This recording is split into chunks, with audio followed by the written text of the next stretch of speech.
എങ്ങനെയുണ്ട് രാവിലെ തന്നെ ഈ ചൂട്? ഇവിടെ എങ്ങനെയാ കാസർഗോഡ് ചൂട്? രാവിലെ അങ്ങനെ ചൂടില്ല.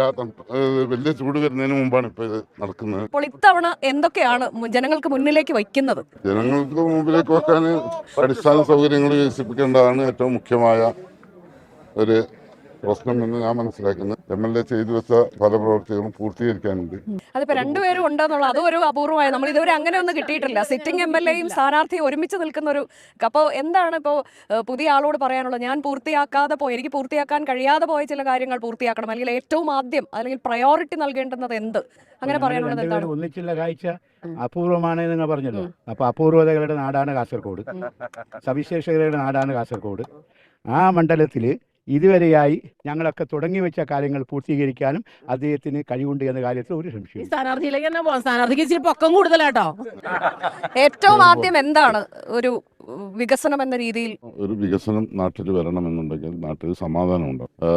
റിയാസ് മൗലവി എന്ന ഒരു മൗലവിയെ കൊലപ്പെടുത്തിയപ്പോൾ അന്ന് ഇവിടെ ഒരു വലിയ വികാരമുണ്ടായിരുന്നു. ഒരു കലാപഭൂമിയായി മാറുമായിരുന്ന കാസർഗോഡിനെ MLAയും മുസ്ലിം ലീഗ് പാർട്ടിയുമാണ് സമാധാനത്തിന് വേണ്ടി മുന്നിട്ട് ഇറങ്ങിയത് എന്ന് നിയമസഭയിൽ മുഖ്യമന്ത്രി പിണറായി വിജയൻ തന്നെ പറഞ്ഞ നിയമസഭാ രേഖകളുണ്ട്. അപ്പം മുസ്ലിം ലീഗിൻ്റെയും UDFിൻ്റെയും മുഖ്യ ലക്ഷ്യം, UDF എന്ന് പറയുമ്പോൾ അതിനെ നയിക്കുന്ന കോൺഗ്രസ് പാർട്ടിയുടെയും മുഖ്യ ലക്ഷ്യം, കോൺഗ്രസ് ഇപ്പോൾ കഴിഞ്ഞല്ല അതിന് മുമ്പത്തെ തവണ 40ഓളം സീറ്റിൽ ഒതുങ്ങിയെങ്കിലും അവരുടെ നിലപാടിലൊരു മാറ്റവും വരുത്താൻ അവർ തയ്യാറായില്ല. എന്ത് ഡീലുണ്ടായാലും കാസർഗോഡ് ജനങ്ങളത് അംഗീകരിക്കാൻ പോകുന്നില്ല. അത് വലിയ ഭൂരിപക്ഷത്തോടു കൂടി ഇപ്പോൾ കഴിഞ്ഞ 48 വർഷമായി UDF ജയിച്ചുകൊണ്ടിരിക്കുന്ന ഒരു നിയോജക മണ്ഡലമാണ് കാസർഗോഡ്. ഏറ്റവും വലിയ ഭൂരിപക്ഷം എന്ന് പറയുന്നത് CT അഹമ്മദ് അലി സാഹിബിന് ലഭിച്ച 19,000 ചില്ലുവാനും 20,000-ഓളം വോട്ടിൻ്റെ ഭൂരിപക്ഷമാണ്. അതിനെ മറികടക്കുമെന്നാണ് പ്രവർത്തകർ ഉറപ്പ് പറയുന്നത്. ഡീലുണ്ടാവുമായിരിക്കും. ഡീലുണ്ടോ ഇല്ലെന്ന് നമുക്കറിയാം, ഞങ്ങൾ അന്വേഷിക്കാനേ പറ്റില്ല. എന്താണ് ആ ഡീൽ ഉണ്ടെങ്കിൽ UDF മുന്നോട്ട് വെക്കുന്നുണ്ട്. ഒപ്പം തന്നെ സഹായിക്കുന്നതിന് വേണ്ടിയായിരിക്കും LDF. അത് UDF മുന്നോട്ട് വെക്കുന്ന ഡീലാരോപണം ശരിക്കും നിങ്ങളും അത് അങ്ങനെ ഉണ്ടെന്ന് തന്നെയായിരിക്കും വിശ്വസിക്കുന്നത്. പക്ഷെ MLA അശ്വതിയും പറഞ്ഞു, ഇവിടുത്തെ സ്ഥാനാർത്ഥി NDA സ്ഥാനാർത്ഥി കഴിഞ്ഞ ദിവസം പറയുന്നുണ്ടായി LDF UDF കൂടിയാണ് ഡീൽ എന്ന് പറയുന്നത്.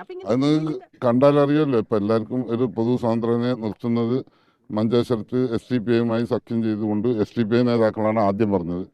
ഒരു പൊതു സ്വതന്ത്രനെ LDFും SDPI പിന്തുണച്ചുകൊണ്ട് SDPIയുടെ സ്ഥാനാർത്ഥിയായി ഇതേ ഷാനവാസ് പാദൂറിനെ മഞ്ചേശ്വരത്ത് മത്സരിപ്പിച്ചു. അതിൻ്റെ ഉദ്ദേശം വേറെ ഒന്നും ഉണ്ടായിരുന്നില്ല. AK അഷ്റഫിനെ 700ഓളം വോട്ടിന് വിജയിച്ച AK അഷ്റഫിനെ പരാജയപ്പെടുത്തുക എന്ന ഉദ്ദേശം മാത്രമായിരുന്നു. പിന്നീട് പിൻവലിച്ച ജനങ്ങൾ ബോധ്യപ്പെട്ടുകൊണ്ട് പത്രങ്ങളിൽ വന്നു SDPIയുടെ സ്ഥാനാർത്ഥിയാണ്.